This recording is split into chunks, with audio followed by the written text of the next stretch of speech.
मेरे YouTube channel ममता Khan hub में आप सबका स्वागत है। आज इस वीडियो में हम महालक्ष्मी व्रत कथा का श्रवण करेंगे। वीडियो की शुरुआत करने से पहले अगर चैनल को आपने सब्सक्राइब नहीं किया है तो चैनल को सब्सक्राइब करना ना भूलें। यह व्रत पूजा करने से माता महालक्ष्मी प्रसन्न होती है तथा सुख शांति एवं धन संपत्ति प्राप्त होती है। यह व्रत करने वाली स्त्री तथा पुरुष दोनों मन से स्वस्थ एवं आनंदमय होना चाहिए। श्री महालक्ष्मी व्रत कथा गुरुवार की कथा। आइए भक्तजनों ध्यान से सुने श्री महालक्ष्मी की व्रत कथा। गुरुवार की व्रत कथा, इसे श्रवण और पठन करने से दुख दारिद्र्य दूर हो जाता है। श्री महालक्ष्मी माता की कृपा से सुख संपत्ति ऐश्वर्य प्राप्त होता है, मन की इच्छा पूरी होती है। श्री महालक्ष्मी माता के अनेक रूप तथा नाम हैं। भूतल में वे छाया, शक्ति, तृष्णा, शांति, जाति, लज्जा, श्रद्धा, कांति, वृत्ति, स्मृति, दया, दृष्टि, माता, अधिष्ठानी एवं महालक्ष्मी के रूप में स्थित है। उन्हें प्रणाम करते हैं कैलाश पर्वत पर पार्वती, क्षीर सागर में सिंधु कन्या, स्वर्गलोक में महालक्ष्मी, भूलोक में लक्ष्मी, ब्रह्मलोक में सावित्री, ग्वालों में राधिका, वृंदावन में रासेश्वरी, चंदन वन में चंदा, चंपक वन में गिरजा, पद्म वन में पंजा, मालती वन में मालती, कुंद वन में कुंदेती, केतकी वन में सुशीला, कंदम वन में कंदमवाला, राजप्रसाद में राजलक्ष्मी और घर घर में गृहलक्ष्मी इन विभिन्न नामों से पहचानी जाती है। इस तरह सर्वथा चारों ओर सर्वभूत में सुपरिचित माता महालक्ष्मी की यह कथा है। अब हम इसका पाठ करेंगे। भारतवर्ष के सौराष्ट्र देश में द्वापर युग की यह कहानी हुई है। सौराष्ट्र में उस समय भद्रशवा नाम का एक राजा था। वे बड़े पराक्रमी राजा थे। 4 वेद, 6 शास्त्र, 18 पुराणों उन्हें ज्ञान था। उनकी रानी का नाम सूर्यचंद्रिका था। रानी दिखने में सुंदर, सुशीला, प्रतिव्रता थी। उन दोनों को 7 पुत्र तथा उसके साथ एक कन्या का वरदान मिला था। कन्या का नाम शामबाला था। एक बार महालक्ष्मी जी ने मन के आया कि वह जाकर राजप्रसाद में रहे। इसके लिए राजा को दुगनी धन दौलत की प्राप्ति होगी। वहाँ इस धन दौलत से अपनी प्रजा को सुख दे पाएगा। गरीब के घर रहेगी तो उसे धन दौलत प्राप्त हो और वह स्वार्थी होकर केवल अपने ऊपर ही खर्च करेगा। यह सोचकर श्री महालक्ष्मी जी ने बूढ़ी ब्राह्मण स्त्री का रूप धारण कर हाथ में लाठी लिए सहारे रानी के द्वार पर पहुंची। यद्यपि उन्होंने बूढ़ी औरत का रूप धारण किया था, पर उनके चेहरे पर देवी का तेज था। उन्हें देखते ही एक दासी सामने आई। उसने इनका नाम, धाम, काम, कर्म पूछ डाला। वृद्ध ब्राह्मण का रूप धरित माता लक्ष्मी ने कहा, बालिके, मेरा नाम कमला है। मेरे पति का नाम भुवनेश है। हम द्वारिका में रहते हैं। तुम्हारी रानी पिछले जन्म में एक वैश्य की पत्नी थी। यह वैश्य गरीब था। दारिद्र्य के कारण हर रोज घर में झगड़े होते थे तथा उसका पति रोज उसे मारता था। इन बातों से तंग आकर वहां घर छोड़कर चली गई तथा वन जंगल में खाली पेट भटकने लगी। उसकी इस दशा से मुझे दया आई। तब मैंने उसे सुख समृद्धि देने वाला महालक्ष्मी कथा की व्रत की कथा सुनाई। मेरे कहने पर उसने श्री महालक्ष्मी व्रत किया। श्री महालक्ष्मी प्रसन्न हुई। उसकी गरीबी दूर हुई। उसका घर संसार दौलत संपत्ति से भर गया। बाद में पति पत्नी दोनों परलोक सिधारे। लक्ष्मी व्रत करने के कारण लक्ष्मी लोक में रहे। उन्होंने जितने साल महालक्ष्मी व्रत किया उतने 1000 साल उन्हें सुख भोग मिला। इस जन्म में उसका जन्म राजघराने में हुआ है, परंतु वहाँ श्री महालक्ष्मी व्रत करना भूल गई है। उसे यहाँ याद दिलाने के लिए मैं यहाँ आई हूँ। बुढ़िया की बातें सुनकर दासी ने उन्हें प्रणाम किया तथा श्री महालक्ष्मी व्रत किस तरह किया जाए इस बारे में बुढ़िया से पूछ लिया। बुढ़िया का रूप धारण किए हुए श्री महालक्ष्मी माता ने दासी को पूजा विधि तथा महिमा बताई। इसके बाद वह दासी माता को प्रणाम कर रानी को बताने के लिए अंदर चली। राजवैभव में रहने वाली रानी अपने ऐश्वर्य का बहुत घमंड हुआ था। संपत्ति तथा अधिकार की वजह से वह उन्मत्त हो गई थी। दासी द्वार पर बताई गई बुढ़िया की बातें सुनकर वहां आग बबूला होकर राजद्वार पर आ रही बुढ़िया रूपी महालक्ष्मी पर बरस पड़ी।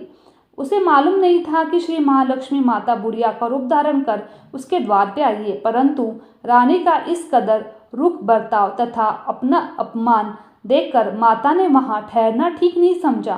वे वहां से चल पड़ी। राह में उन्हें राजकुमारी शामबाला मिली। उन्होंने श्यामबाला को सारी बात बताई। श्यामबाला ने अपनी और अपनी माँ की ओर से महालक्ष्मी माता से माफ़ी मांगी। माता को उस पर दया आ गई। उन्होंने श्यामबाला को श्री महालक्ष्मी व्रत के बारे में बताया। उस दिन अंगहन मार्गशीर्ष मास का पहला गुरुवार था। श्यामबाला ने परम श्रद्धा से श्री महालक्ष्मी व्रत रखा। फलस्वरूप में सिद्धेश्वर से सुपुत्र मालाधार से उसका विवाह हो गया। वह धन दौलत ऐश्वर्य वैभव में मालामाल हो गई। पति के साथ ससुराल में आनंद से दिन बिताने लगी। इधर श्री महालक्ष्मी का रानी पर क्रोध हुआ। फल रूप में राजा भद्रशवा का राज्य एवं राजकारभार नष्ट हो गया। यहाँ तक कि उनके खाने के लाले पड़ गए। ऐसी हालत में एक दिन रानी ने राजा से निवेदन किया कि हमारा दामाद इतना बड़ा राजा है, धनवान है, ऐश्वर्यशाली है, क्यों न उसके पास जाए, अपनी हाल उसे बताए, वह हमारी जरूर मदद करेगा। इस बात पर राजा भद्रशवा दामाद के पास रवाना हुआ। राज्य में पहुंचकर एक तालाब के किनारे थोड़ी देर विश्राम लेने के लिए ठहरा। तालाब से पानी लेने आते दासी ने देखा। उन्होंने विनम्रता से उनकी पूछताछ की। जब उन्हें यह मालूम हुआ कि वे रानी श्यामबाला के पिता है, तो वे दौड़ते हुए जाकर उन्होंने रानी को सारी बात बताई। रानी ने दासी के हाथ राज परिधान भेजकर बड़े ठाट से उनका स्वागत किया, आदर सत्कार किया, खान पान करवाया। जब वे लौटने लगे तो सोने की मोहरों से भरा घड़ा दिया। राजा भद्रशवा जब वापस लौटे तो उन्हें देखकर रानी सूर्यचंद्रिका खुश हुई। उन्होंने सोने की मोहरे से भरा घड़ा खोला, पर हाय भगवान, घड़े में धन के बदले कोयले मिले। यह सब श्री महालक्ष्मी के प्रकोप से हुआ था। इस प्रकार दुर्दशा में और कई दिन बीत गए। इस बार रानी स्वयं अपनी कन्या के पास आई। वह दिन अंगहन मास का अंतिम गुरुवार था। श्यामबाला ने महालक्ष्मी का व्रत किया, पूजा की, अपनी माता से भी करवाया। इसके बाद रानी अपने घर आई। श्री महालक्ष्मी व्रत करने पर उसे फिर से अपना राजपाट, धन दौलत, ऐश्वर्य प्राप्त हुआ। वह फिर से सुख शांति आनंद में जीवन बताने लगी। कुछ दिनों बाद राजकन्या श्यामबाला अपने पिता के घर आई। उसे अपने घर देखकर सूर्यचंद्रिका को पुरानी बातें याद आई। यही कि श्यामबाला ने अपने पिता को घड़ा भर के कोयला दिया था, उसे तो कुछ भी नहीं दिया था। इसी कारण श्यामबाला को पिता के घर आने पर उसका कोई आदर आतिथ्य नहीं हुआ, बल्कि अनादर हुआ। पर उसने इस बात का बुरा नहीं माना। अपने घर लौटते समय उसने पिता के घर से थोड़ा सा नमक ले लिया। अपने घर लौटने पर उसके पति ने पूछा, अपने मायके से क्या लाई हो? इस पर उसने जवाब दिया, वहाँ का सार लाई हूँ। पति ने पूछा, इसका मतलब क्या हुआ? श्यामबाला ने कहा, थोड़ा धीरज रखे, सब मालूम हो जाएगा। उस दिन श्यामबाला ने सारा भोजन नमक बिना डाले बनाया और परोसा। पति ने खाना चखा। सारा खाना नमक बिना उसे स्वाद न लगा। फिर श्यामबाला ने थाली में नमक डाला। इससे सारा भोजन स्वादिष्ट लगने लगा। तब श्यामबाला ने पति से कहा, यही वह मायके से लेकर आई है। पति को उसकी बात सही लगी। फिर वह दोनों हंसी मजाक करते हुए भोजन करने लगे। कहा गया है कि इस तरह जो कोई श्रद्धा भाव से श्री महालक्ष्मी की पूजा करता है, उसे माता की कृपा प्राप्त होती है, सुख संपत्ति शांति प्राप्त होती है, सभी मनोकामनाएं पूर्ण होती है। परंतु यह सब प्राप्त होने पर माता की पूजा करना न भूलनी चाहिए। हर गुरुवार को व्रत का पाठ अवश्य करना चाहिए। इस तरह महालक्ष्मी की महिमा भक्तों की मनोकामना पूरी करती है। इस प्रकार श्री महालक्ष्मी गुरुवार की कथा संपूर्ण होती है। बोलो महालक्ष्मी माता की जय। अथ श्री महालक्ष्मी अष्टकम। नमस्तुते महामाये श्रीपीठे सुरपूजिते शंखचक्र गदा हस्ते महालक्ष्मी नमस्तुते। नमस्ते गरुड़ारूढ़े कोलासुरभयंकरी सर्वपापहरे देवी महालक्ष्मी नमस्तुते। सर्वज्ञे सर्ववरदे सर्वदुष्टभयंकरी सर्वदुःखहरे देवी महालक्ष्मी नमस्तुते। सिद्धि बुद्धि प्रदे मुक्ति भुक्ति प्रदायनी मंत्रमूर्ते सदा देवी महालक्ष्मी नमस्तुते। आद्यधरिते आद्य शक्ति महेश्वरी योगजे योग संभूते महालक्ष्मी नमस्तुते। स्थूल सूक्ष्म महारौद्रे महाशक्ति महोदरे महापापहरे महाशक्ति महोदरे देवी महालक्ष्मी नमस्तुते। पद्मासन स्थिते देवी परब्रह्म स्वरूपिणी परमेशी जगत माता महालक्ष्मी महालक्ष्मी नमस्तुते।